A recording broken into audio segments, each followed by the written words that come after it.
Okay, 3.3 video lesson, general solutions of inverse trig values.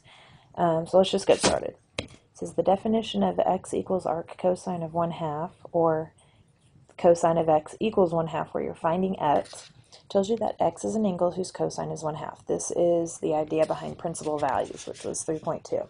It says, as you can see from the graph below, there are infinitely many angles whose cosine is 1/2, and we talked about that.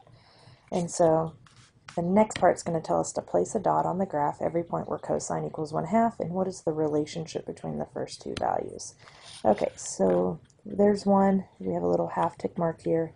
So let's mark these points here. And it's saying, what is the relationship between these two values? All right, so we've got -60 and 60, and I need to tone down the thickness on this pen. All right, so one's positive, one's negative. And you could see that as long as the cosine graph is centered here, even if the period changed, you would have a positive and a negative. That would be essentially the same angle. But one would be positive, one would be negative because of the symmetry of the graph. Okay? So that's what we could write here. We could say there's positive 60 degrees, there's negative 60 degrees. We've got symmetry about the y-axis. Okay, it says, what is the difference between the third and first values? Okay, so let's go back here and let's go ahead and place another dot here and another dot here. Okay, so here's the third. It says between the first and the third. So that would be from here to here. We got -60, we got 300. The difference between these two, or the distance between them, would be 360 degrees. Now, that should make a lot of sense because that is the period. Okay, now the fourth and second, we can pretty much predict what's going to happen here, but here we've got 420, we've got 60, so that's another 360 degrees, and you know, there's patterns within these graphs, so that shouldn't come as a big shock. Okay, so the same thing. It says, what do you think the difference between every other value, so meaning the third and the fifth, the fourth and the sixth, and so on, will always be? That's going to be 360 degrees, and that is because that is the period. All right, so if you turn the page, we're going to continue to talk about this graph. But the next part says, at what x values do you think the fifth and sixth dots would be? Well, if we took the third and the fourth, and we just added 360 to these two, we would get 660 degrees, and we get 780 degrees. And we could just keep adding 360, kind of like coterminal angles. All right, the reason we have to do every other is because there are two distinct ones. That's why we started out with those. And then we just get to add 360. We could subtract 360 as well. It says if you can find the first two values where cosine x equals 1/2, then you can find an infinite number of values of x by adding multiples of 360. Now this is in degrees, so we stay with 360. If we were in radians, we would do 2 pi, and we're going to work our way up to that. Okay, so the general solutions for this graph would be represented as equations, where you know one, you know the other, then you add 360 in, and you could put a plus minus here. If n is considered an integer, that could be positive or minus, so plus 360 and plus 360 and is fine. Okay, this first value right here is the principal value. The -60 is just another place where in this case, it is cosine, and we know that cosine is positive in the fourth quadrant, so it's just -60 is another one. So really, finding this right here tends to be the trickiest part of these problems, and we'll work on that. Okay, so here we have an example. Cosine x equals square root of 3 over 2. So let's find the general solutions and find the first three positive values of x. All right. So first we have to find the principal value. This is what the lesson was over before. Okay, so that's going to be 30 degrees. All right, this is positive, so I don't even have to worry about restricted range. It says if the value on the graph of y equals cosine x, what other negative value is also on the graph. Well, we saw that the cosine graph was symmetric across the y-axis, so negative 30 is another one. And truly, this really should, though, make sense, because if we think of all students take calculus, okay, cosine is positive here, and it's positive here. So the fact that this is positive would lead us to these two quadrants. If this is negative, it's going to lead us to the other two quadrants. Up here, we'd have our principal value. Down here, we'd have just our other negative value, okay? So we have our two. So we go ahead and write our general solutions would be 30 plus 360n. If you want to write plus minus, that's fine too. It's really not necessary, but it doesn't hurt to write it. And negative 30 plus 360n. And you're going to use these equations to find the first three positive values. So I'm going to start with 30 degrees. Okay, so 30 degrees would be the first one. And then I would go over here. I'm not going to use negative 30, but if I add 360 to it, I get 330. And 330 is coterminal to negative 30. It's also in quadrant 4. It's just different ways to write the same angle, basically, coterminal angles. And then once you've written 2 down here, you just add whatever the period, in this case 360. So if I add 360 to 30, it's going to give me 390. In all three of these, if I take cosine of it, I get square root of 3 over 2. And that's easy to check without a calculator. And even easier with. Okay, now let's talk about sine. There's similar things going on with sine. There's a minor difference, and you'll see what it is pretty quick. So the first thing we're going to do with this graph is we're going to go ahead and make a little point everywhere that sine of x is equal to 1/2. So we've got here at 30. We've also got here at 150. We've also got 390 and 510. Notice that there is no negative 30. Sine is not symmetric across the y-axis. All right. So we did part 1. Now it says every other dot still has a difference of 360. That part hasn't changed. And that is still the period, because sine and cosine have the same period. All right. It says for both cosine and sine, there are how many values of x per cycle on the graph? 2. Your first dot occurs at 30 degrees, which is the principal value. All right, that should make sense. The second dot occurs at 150. Now, let's think about in terms of quadrants. This would be in the second quadrant here, okay? That's going to be 180 minus the principal value. This is due to symmetry of the graph. It's not the symmetric across the y-axis, but we've actually got rotational symmetry going on there, okay? Also, we've got all students take calculus, which really, whenever we're talking about positives and negatives, it can always go back to all students take calculus. We've got our 30-degree angle in first quadrant, which is just 30 degrees. We've got our 30-degree angle in the second quadrant, which is 150. Okay, so we've got 30 degrees and 150. This is once you have the first two values of x, you can find an infinite number of values of x by adding, again, multiples of 360 to each of the first two values. So, remember for general solutions, we're going to have two equations, and we've got our principal value, 30, plus 360n. This is 30. And then we've got our other one, 150. Now, I don't think it's wise to try to start memorizing rules. There are some things I tell you to memorize, and I try to be really clear about it. On this, don't think it's wise to memorize that you do 180 minus the principal value. It makes sense on the graph, and that's good to note. But the better thing for you to do is to go back to all students take calculus. We're talking about sine here, so sine is positive in first and second quadrant.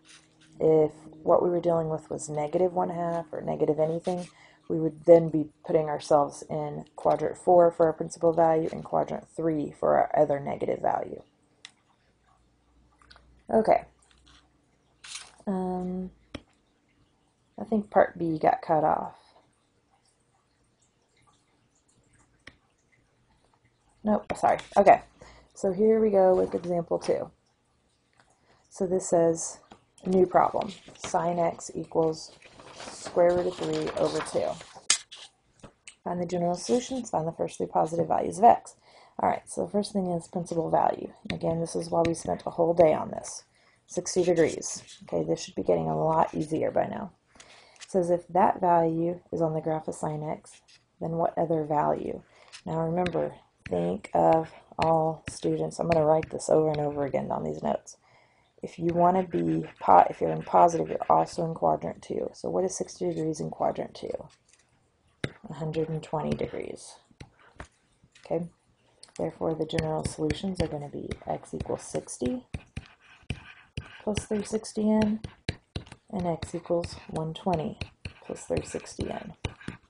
Ew, my handwriting's getting bad. There we go. And to do part B, all you got to do then is write them out.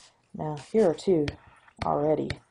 60 degrees, 120 degrees, and all you got to do is add 360 to 60. That's going to be 420, and there's three values. And we could come up with more if they asked us, but they didn't. All right, let's move on to tangent. There are also an infinite number of values of x for tangent x equals 1. And so, let's go ahead and plot these. You know it's going to ask us to do that. Actually, it doesn't, but let's go ahead and plot them anyway. Okay, and it would just keep going, keep going. One thing you want to note is that this only happens once, okay? So this does say to draw on the asymptotes and place a dot. I didn't draw the asymptotes, so go ahead and do that. And then it straight out asks us how many dots are there per cycle. And I already said that there's only one. You know tangent's a little bit different than sine and cosine, so this shouldn't be too surprising. This means I'm only going to have one general solution. Makes it a little bit easier. It says how far apart are each of your dots? Okay, let's look back at it. So we have one at 45, and then we have another one at 225. Okay, so how far apart are those? It's not 360, okay, it's 180, although that should make sense because that is the period of tangent and cotangent. Remember, they have half the period of sine and cosine. It says if you can find one value, okay, same thing that we did before, and all you got to do is add multiples, and this time it's going to be of 180. Okay, and you only have one general solution. It makes it easier.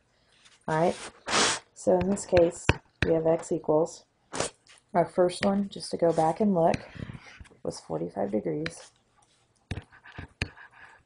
All right, and then we are going to add multiples of 180. Don't forget that n. That n is important. It implies that we're not just doing something one time, but multiple times. Okay, here's our next example of tangent. Okay, so with finding the general solution, we need to first find the principal value. That's always going to be your first step. And again, we're starting out where everything's positive to kind of make things a little bit easier, but we will work our way up to the negatives here in a minute. All right, so the principal value of arctan of root 3, or radical 3, is 60 degrees. All right, so our general solution is going to be x equals 60 plus 180n. Remember, there's only one.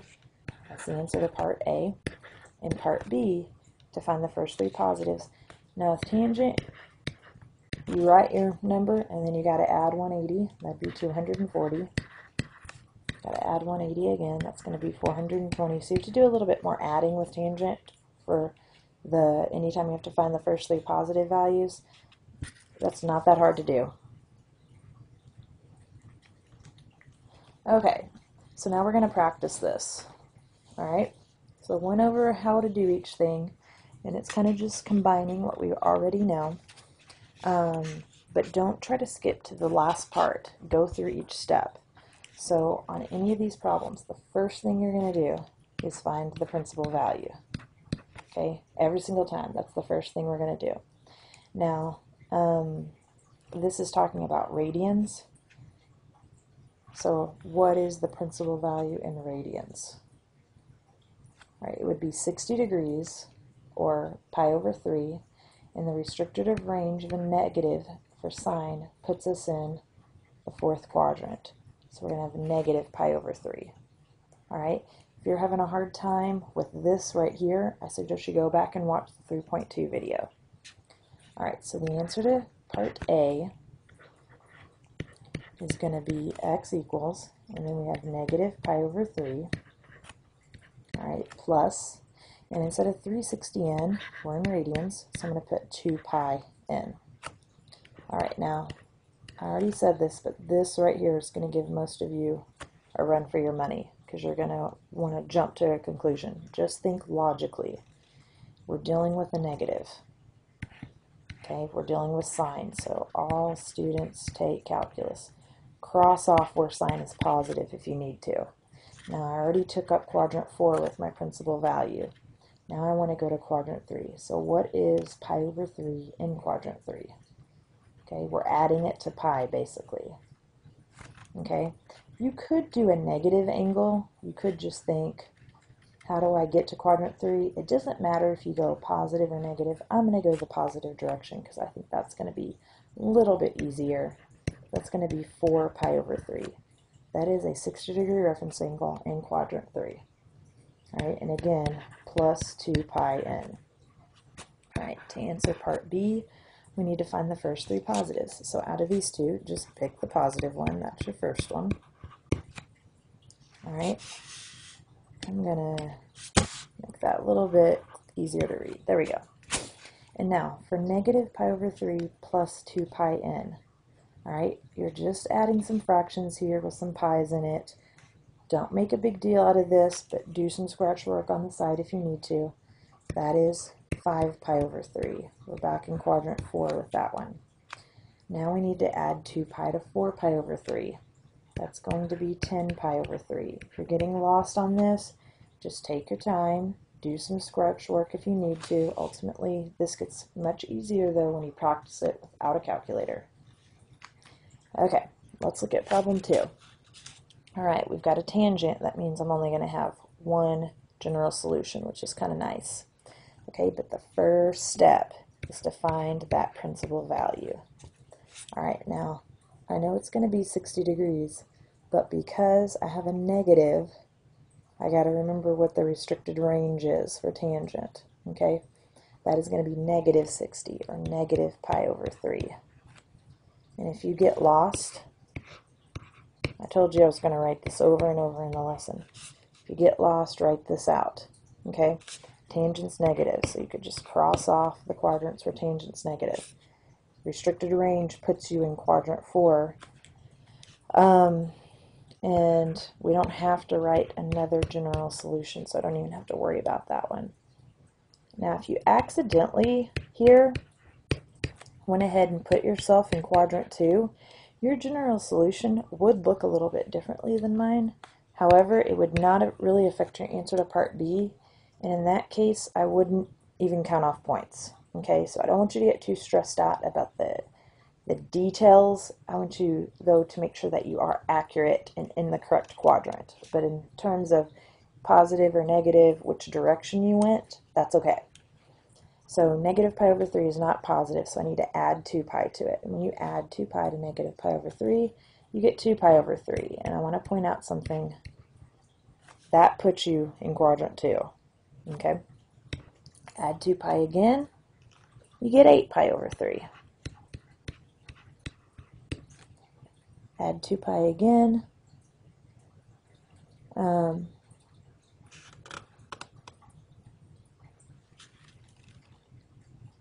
Oh, I'm sorry. I made a mistake. And I realized it when I started to add this. That didn't seem right, and learned from my mistake.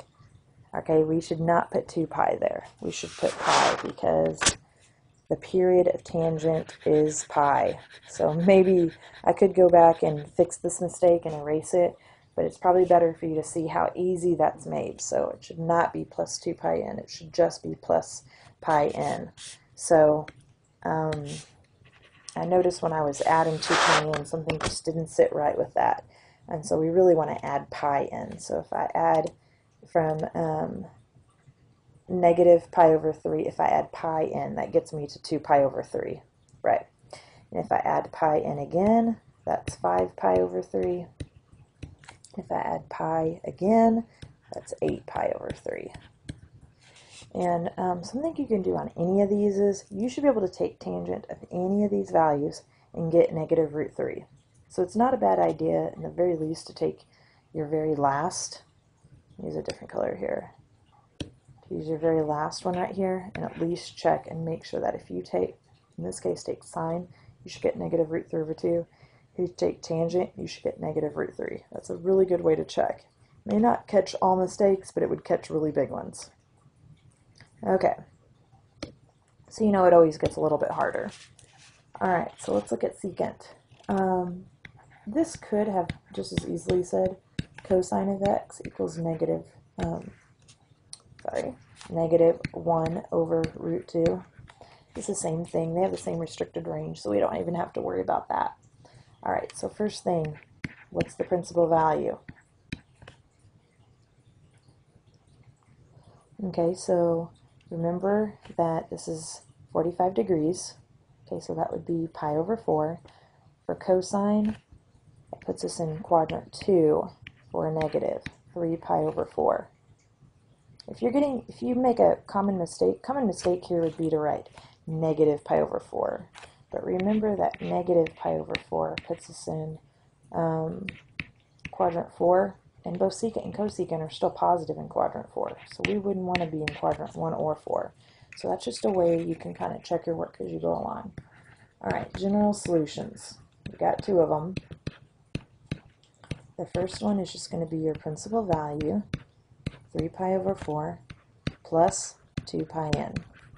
Your second one, don't get too caught up on a rule. Don't memorize a rule. Just think, what other quadrant?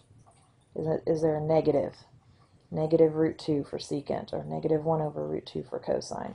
So think about our reference angle, 45 degrees, pi over 4.